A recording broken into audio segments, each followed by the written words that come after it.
भोंदू अशोक खरातला पहिल्या गुन्ह्यात 14 दिवसांची न्यायालयीन कोठडी, दुसऱ्या गुन्ह्यासाठी खरातला उद्या पुन्हा कोर्टात हजर करणार.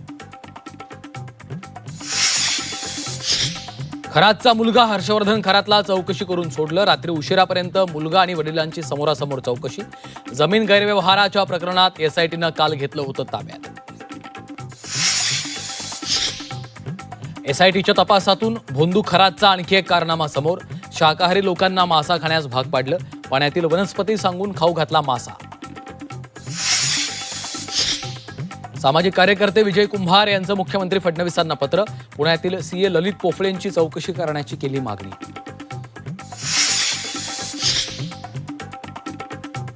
पोलीस अधिकाऱ्याकडून अटकेतील महिलेकडे शरीर सुखाची मागणी. अकोल्याच्या सिव्हिल लाईन पोलीस ठाण्यातील धक्कादायक घटना. संबंधित पोलिसावर निलंबनाची कारवाई. गुरुदेवजींच्या आशीर्वादानं माझ्या घशाची समस्या नाहीशी झाली. जैन समाजाच्या कार्यक्रमात महापौर रितू तावडेंचं विधान. तर कुणाला कशाने बरं वाटेल सांगता येत नाही. संजय राऊतांचा खोचक टोला.